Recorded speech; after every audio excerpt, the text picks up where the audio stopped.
자, KBS가 얘기를 했어요. 뉴스를 냈는데 평양 호텔에 네. 3개 국어의 홍보물이 발간됐다라는 얘기가 그렇습니다. 나왔죠. 지금 보면은 북중 열차 재개 임박, 평양 호텔 홍보, 북한 빗장 푸나, 요 KBS 기사인데요. 아이, 티내지 말라니까.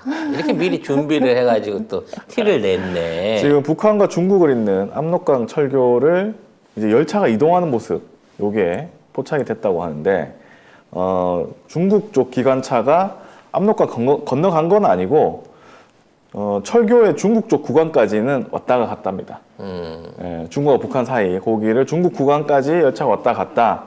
그래서 다시 단동력으로 돌아갔는데 일종의 시험 운행이 아닌가 이렇게 생각을 하고 있다라는 보도고요. 좀 더 본격적인 게 되려면 다리 새로 놔야 됩니다. 저 철교가 너무 오래돼 갖고요. 그러니까 대형 기차나 이런 것들이 옮겨가면 완전 기어가거든요. 네, 그렇기 때문에 현대화된 철도공사도 우리나라가 노선공사도, 하겠죠. 네, 가서 빨리 해줘야 되는 우리가 하겠죠. 그런 예. 부분이 있습니다. 다 네. 우리가 할 겁니다. 근데 아무튼 호텔에 소개책자를 만들었다는 얘기는 그렇습니다. 일단 기본적으로 손님을 받겠다는 얘기 아니겠어요? 그리고 3개 국어로 이렇게 해놨거든요. 평양 호텔 봉사 안내, 네. 예, 서비스 가이드 영어로 해놨죠. 그리고 요거는 한자, 그러니까 중국어, 그러니까 한국어, 영어, 중국어, 일본어는 없고. 이게 되려고 하면 물론 이제 책자는 그냥 할 수 있겠습니다만 갑자기 이걸 왜 예. 이때 발간했을까? 그렇죠. 이 접객원들에 대한 백신 접종이 끝나야 되거든요. 예. 그리고 이제 그거에 대한 인도적인 지원이 들어간다고 했을 때 아마 저런 인력들이 가장 먼저 맡게 되겠죠. 그래서 일단 북한의 경제를 살려주기 위해서 관광 관련한 사업들이 가장 먼저 시작되지 않겠느냐라고 생각을 했는데 거기에 대한 준비가 착착 이루어지고 있다. 네. 그러면 그거 얘기는 이제 그 종전선언의 선언 또는 북한에 대한 자유왕래가 이제 머지 않았다. 이거 관광객을 받는 거니까 저기는 라는 생각을 해볼 수 있는 거죠. 저 건물은 북한 자체적으로 지은 건가요? 네, 저거 다 손으로 지을 수 있습니다, 북한은. 이게 뭐 편의 봉사 안내라고 해가지고 여기 보면은 물놀이장, 건강운동실, 탁구장, 당구장 등이 있으며 민속 옷을 전문으로 하는 조선 옷점, 그다음에 양복점을 비롯한 손님들의 편의 보장을 위한 봉사 시설이 있습니다. 제가 왜 이거 북한 자체적으로 지었냐고 물어봤냐면은 문득 북한의 건물들은 층간 소음이 없을까라는 의구심이 들어서. 갑자기? 없습니다. 그러니까- 건물을 주로 입주자 한 사람이 다 쓰기 때문에 예? 네. 뭐라고요? 소음을 갖고 감히 이 왈가왈부하는 그런 짓거리를 하지 않죠. 네. 아니 세상에. 우리나라는 지금 사실 건설사가 그렇게 지어놓고는 입주민들끼리 싸움이 붙었잖아요. 어쨌든 그게 중요한 게 아니고 영어로 쓰여져 있다. 이 안내 책자가 왜 영어로? 러시아어도 아니고 그 옆에 있는 중국어는 당연히 있는데 영어로 쓰여져 있다는 거는 주변에 영어 쓰는 나라가 어디 있어요? 더 충격적인 거는 이 안내 책자 맨 뒤에 객실에서 국제 전화를 할 수 있다라고 해두면서 전 국가들에 대한 그 국가 호출 번호 안내가 있다는 거예요. 그럼 객실에 들어온 손님들이 어느 나라나 전화를 걸 수 있게끔 통신도 열어놓을 뿐만 아니라 여러 나라의 사람을 받겠다는 얘기잖아. 다 오라는 거죠. 이거를 그렇지. 북한 주민들만 쓰겠습니까, 이거를? 그러니까 이건 본격적인 대외 관광, 그러니까 전 세계를 상대로 한 관광을 이미 전폭적으로 준비를 하고 있고 평양은 연습이라니까. 네. 북한은 백두산하고 금강산 그리고 원산을 어떤 관광의 어떤 특구로 생각을 하고 있기 때문에 아마 그쪽 지역에는 이보다도 훨씬 더 많은 준비가 진행 중일 것으로 보여요. 또 이를 통해서 얻어낼 수 있는 효과가 무궁무진하거든요. 그리고 특히 평양 호텔 소개글에는 조선을 방문하는 외국인들을 위한 친절한 봉사로 손님들의 편의 보장을 위해 최선을 다하겠다. 이렇게 영어로 써놨대요. 이거 뭐 오라는 거지. 이거 네. 외국인 보고 하는 거지. 근데 이제 북한이 지금 국경을 2년 동안 봉쇄를 해놨거든요. 네. 근데 이걸 왜 하겠습니까?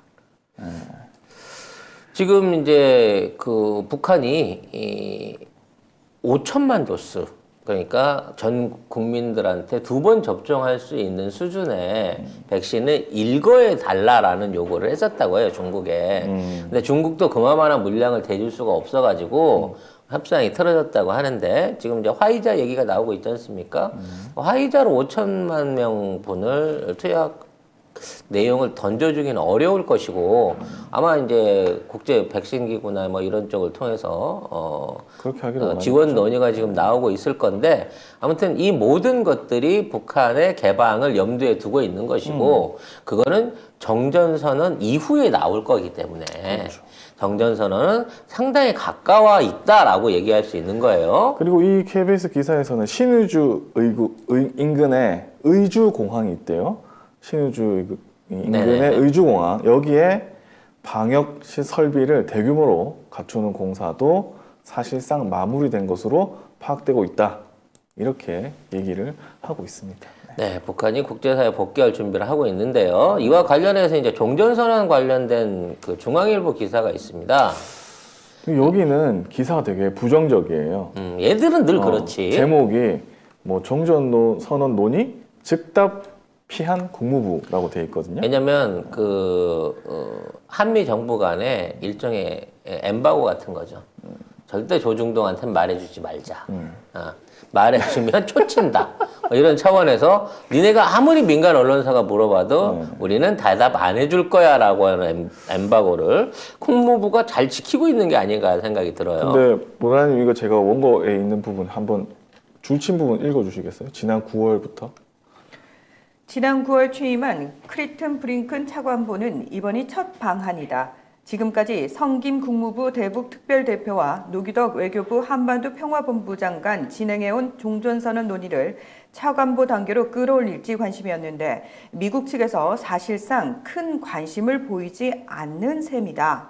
이 말이 안 되는 게 차관보가 첫 방항이고 그래서 그 전에 성김 국무부 대북 특별대표하고 우리 노규덕 외교부 한반도 평화본부장이 얘기를 해서 이 종전선언 논의를 차관보 단계로 끌어올릴지가 관심이었대. 근데 차관보가 우리나라에 왔어. 근데 근데 내용을 안 밝혔기 때문에 종전선언 관련이 아니야. 관심이 보이지 않, 미국 관심이 안 보였대. 라고 중앙일보는 모함을 때리고 있는 거죠. 뭐지 이게? 네.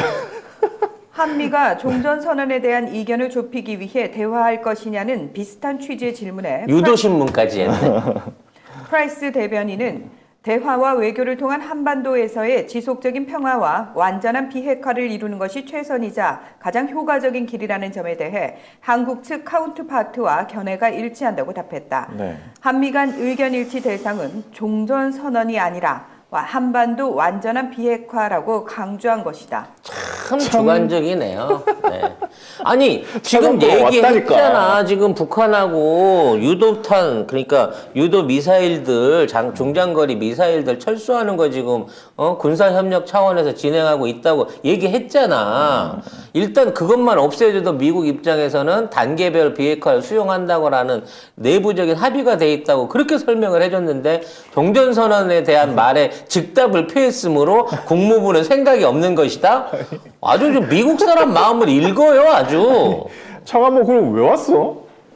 그럼 왜 왔어? 니들이 이런 왜? 짓거리를 해대니까 뉴욕타임즈 본사에서 직접적으로 이재명 후보를 네, 찾아온 참. 거야. 응? 근데 지금 이제 이 동아시태 차관보가 네. 이례적으로 산업부 통상차관보하고 면담을 한대요. 네. 그러니까 이제 보통 이 얘기를 할 때는 외교나 뭐 국방관계 국방 이쪽 관련. 사람하고 얘기를 할 줄 알았더니 통상차관보와 면담을 했다. 이건 무슨 얘기겠어요? 100% 개성공단입니다.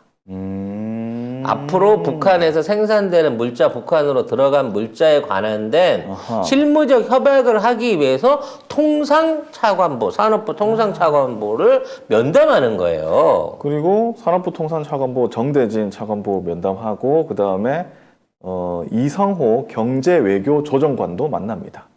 결과적으로 지금 늘 말씀드렸다시피 이게 정전선언 해놓고 또 뭐 수교선언 한다고 뭐 이렇게 가는 게 아니고 종전선언과 동시에 물적, 인적 교류의 물꼬를 확 터버릴 수 있도록 한 번에, 한 세트로, 턴키 베이스로 지금 이게 진행되고 있다라는 부분인 거죠. 네.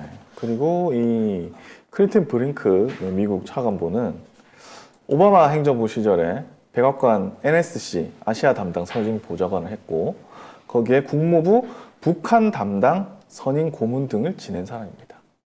그러니까 지금 이제 바이든 행정부에 있던 애들이 다 저 오바마 2기라고 불릴 정도로 오바마하고 연결돼 있는 애들이 많은데 그 당시 오바마의 전략은 그냥 방치였어요. 기다리다가 뭐 알아서 죽겠지. 뭐 굶어 죽을 때까지 방치였거든. 근데 지금 있는 상황에서 이제 입장을 바꿔나가고 있다 보니까 아무래도 인적 인프라 안에서는 한국 쪽에다 기댈 수밖에 없는 거고요. 외교 경제나 통상 관련된 사람들을 만났다고 하는 걸 봐서는 이미 이제 종전선언에 대한 그 가부 결정이 아니라 딸려 있는 옵션들을 조정하러 온 게 아니냐는 생각이 듭니다. 자, 이런 차원에서 미국 상하원에서 동시에 바이든에 대해서 서한을 보내면서 대북 지원과 종전선언을 촉구하고 있다는 뉴스가 나오는데 이건 이제 굉장히 오래된 얘기예요. 이러한 선언들을 해온 게. 왜냐면 문재인 대통령 그 방미했을 때부터 한반도 평화에 결의안을 계속 내놨잖아요. 이게 내가 보기에 이제 그때 안 했던 애들이 뒤늦게 숟가락 얹는 거 아닌가 하는 생각도 들기는 하는데, 액션을 빨리 취해라라고 하는 얘기를 하는 게 아니라 액션을 취하는데 나는 찬성했던 사람이야라고 도장을 찍으려고 하는 게 아닌가라는 생각이 듭니다. 그래서 뭐 지금 이분들이 상원 의원, 하원 의원들이 바이든 대통령한테 서한을 직접 보냈대요. 그래가지고 지금 NGO 비정부 기구들이 이제 대북 인도주의 지원에 대한 규정 완화 요거를 해야 된다 이렇게 요구를 했고 그거 안 하면은 이 식량 부족에 북한이 시달릴 수 있다 이렇게 얘기를 하면서 비정부 기구들의 대북 인도 지원을 가로막는 것은 트럼프 행정부가 발령한 규제니까 요거는 없애달라. 이렇게까지 얘기를 하고 있죠. 트럼프 얘기 나오면 사실 해야지. 트럼프보다 더 많이 풀어줘. 다 풀어줘야지. 라고 요구를 하고 있다는 것이죠. 네. 이와 관련해서 북한 핵에 대한 얘기가 좀 있었는데 이게 되게 민감한 얘기거든요. 네. 북한의 핵무기가 세계 전역의 평화 안보의 위협을 제기한다고 해도 영원한 전쟁 상태는 이 문제를 해결하거나 미국과 우리 동맹의 국익에 부합하지 않는다.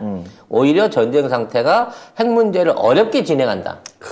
종전 먼저 해놓고 핵 문제 해결하라는 거예요. 그렇죠. 그동안 논리가 거꾸로였거든. 핵 먼저 하고 종전. 비핵화 완전 불가역적인 비핵화를 하고 난 다음에 해주겠다 그래서 싱가포르 회담도 깨진 거였잖아. 그렇죠. 근데 민주당이 지금 태도를 거꾸로 바꿔갖고 지금 이렇게 얘기를 하고 있으니까 공화당 입장에서는 정치 논리로 또 반대하기도 그런 거야. 트럼프 때도 하려고 했던 건데 그보다 더 우리가 유연하게 지금 대처를 해주겠다는데 왜 안 해? 라는 부분인 거고 자꾸 이 핵 문제라든지 뭐 안보 문제를 가지고 시기상조다 얘기하는 거는 다 외놈들한테 봉투 받아 먹은 애들이 그런 얘기 하는 거고 실제적으로 의회를 비롯해서 행정부 미국 전역에서 종전선언의 필요성에 대한 인정이 있고 진행이 되고 있다라고 얘기를 할 수 있는 거죠. 네. 그 예전에 5월에 종전선언 뭐 이런 거 한반도 평화 법안이 있거든요. 이거를 대표 발의한 사람이 셔먼 민주당 의원인데 여기 법안에는 한국계 앤디 김 의원 등도 공동 발의를 했고 이 해당 법안에 현재까지 총 32명의 연방 의원이 지지 서명을 했다고 합니다. 네. 이게 지지 서명 숫자가 과반수를 넘어서게 되면 사실상의 그 국회 비준이나 마찬가지인 법안이 되거든요. 지지 서명이 먼저 도장 찍어주는 거야 법안 올라왔을 때. 그렇기 때문에 이 숫자가 이제 점점 늘어나면 늘어날수록 진척은 더 빨리 된다고 봐야 될 건데 이수혁 주미대사가 굉장히 중요한 얘기를 했어요. 네. 한미 종전선언의 긴밀 협의, 문안 의견 교환 이미 글 쓰고 있다는 겁니다. 네. 글자 쓰고 있고 지금 종전선언 문제에 대한 적극적이고 창의적인 노력을 계속하고 있다.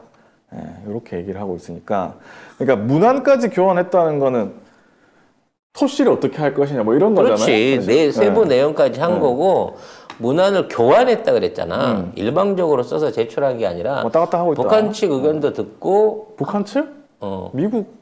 아니, 그러니까 미국에서 이거를 하면서 북한 측 의견도 어느 정도 반영한 상태에서 조정하고 있을 게 아닌가라는 생각이 봐지고요. 솔직히 우린 대상자가 아니거든. 그렇죠. 거기 가서 서명하진 않아요. 근데 이와 관련해서 한국의 위상을 크게 재평가하고 있다는 평가가 나오고 있습니다. 그러니까 직접 하지 않고 한국한테 이게 부동산 중개인처럼 끼어갖고. 부동산 중개. 그러니까 북미 중국 간의 이제 정전 협상을 진행하는 데 있어서 중개인처럼 한국에 도장이 들어가야 공식적인 계약서가 되는 부동산 중개인처럼 그 역할을 지금 하고 있다라고 얘기를 할 수 있는 거죠. 그러게요. 이런 뉴스들이 좀 많이 나왔으면 좋겠는데 포털에도 잘 안 보이고요. 우리 뭐 그냥 기존 언론 잘 소개가 안 되고 있어가지고. 그래서 늘 우리가 이제 얘기할 때 한반도 문제를 미국이 우리한테 1차 맡기고 그 다음에 결정된 내용에 대해서 추인을 하는 방식으로 갈 거다라고 했는데 이 대사의 마지막 멘트가 이게 굉장히 중요한 의미를 갖습니다. 한 번만 읽어주실래요? 맨 마지막. 이 대사는 특히 한반도 문제는 우리가 주인이라는 인식하에 의견을 적극 개진해 미국의 대북 정책을 도출하는 데 우리 의견을 반영했다며 미국은 동맹으로서 한국을 신뢰할 수 있는 파트너로 평가한다고 덧붙였습니다. 굉장히 중요한 거죠. 대북 정책에 있어서 대한민국의 의견을 반영했다는 거야. 반영을 시켰다는 거야. 그러니까 이게 결코 외교적으로 대한민국이 배제됐거나 북한과 미국과 중국만의 대화가 아니고 이 안에 있는 모든 결정에 대한민국의 의견이 반영돼 있으며 미국도 그거를 인정하고 중요한 파트너로서 인정받고 있다라고 하는 얘기를 한 겁니다. 분명히 이제 그 나중에 종전선언 나오게 되면 우리나라의 역할이 없었다. 또는 한국의 의견은 전혀 반영되지 않는데 고립된 상태의 외교, 이런 소리를 할까봐 우리 주미대사가 미리 쉽게 말해서 도장을 찍어 놓는 거죠. 근데 이렇게 해도 우리 또 언론들은 그렇게 깔 거야. 깔 거고 아마 조용히 종전선언 된지도 모르는 채로 지나갈 수도 있습니다. 포털에 뉴스가 안 떠. 안 떠요. 엄청 검색해서 찾아야 돼. 우리는 또 KTV나 청와대 라이브를 찾아보면서 아니면 하는 이런 거야? 식이겠지. 60년 걸려서 겨우 얻은 정전. 한국은 아무 역할도 없었다. 뭐 이런 식이겠지. 맹탕 뭐 이런 거, 맹탕 선언 이런 거. 이런 거는 결코 대선에 영향을 미쳐서는 안 된다. 뭐 이따위 칼럼이나 쓰고. 아 진짜. 아 진짜 그렇게 하겠다. 그러니까 대선에 영향 끼치려고 뭐 종전선언 하나? 그렇지. 뭐 이런 그래서 식으로. 이거는 시작 단계일 뿐이고 문서적인 합의일 뿐이지 앞으로 갈 길이 멀다 이런 걸로 민주당에 펴주면 안 된다라고 또 그러고 쓸 놈들이라니까 뻔히. 그러고 통일돼도 이거는 그냥 명분상 통일이지. 문서 하나 됐다고 통일이겠냐고. 아유, 그런 거 통일 아니, 이 정도는 통일이 아니다. 이러면서 너 문득 그 생각. 38선이 없어져도 이거는 없어진 것처럼 보일 뿐이지만 실질적으로 심리적 38선은 여전히 존재해. 그렇지. 막 그러면서 이러면서 이제 남북한 완벽한 간에 통일은 아직도 먼 길. 막 야, 우리가 이러면서. 너무 공부를 열심히 했다. 우리가 레거시 미디어의 어떤 그 흐름을 너무 잘 알고 있어가지고, 야. 그래서 남북 간의 갈등 이거 위주로 아마 보도할 겁니다. 네. 그렇겠죠. 갈등 네. 그다음 사건 사고 뭐 폭행 사고가 있었다거나 사기 사건이 있었거나 이런 거 막 엄청 크게 해가지고 이러려고 통일했나? 그렇지. 막 이러면서. 북한 주민들에 의한 범죄율 높아 뭐, 뭐 이런 그런 거, 거면서. 그런 거. 그러네. 네. 진짜 이러려고 통일했나 진짜. 하여튼 뭐 잘 되는 꼴을 못 보는 언론이기 때문에 어차피 뭐 알고 받아 쓴다고 해봐야 좋은 소리 안 나올 거잖아요. 아니 근데 옛날에 박근혜가 통일은 대박이다 했기 때문에 또 그렇게까지 못할 것 같긴 해. 아 무슨 말이에요? 얘들은 지가 어제 한 말도 금방 뒤집는 애들인데 뭘 그런 걸 기대해요? 그래서 문재인 대통령이 다 정리한 거야. 일단 외교적인 부분 안에서 대한민국의 역량이 들어가 있다는 거, 확실하게 우리 위주로 했다는 거 정리하고 있고 가장 큰 분야가 이제 통일 비용 얘기일 거거든.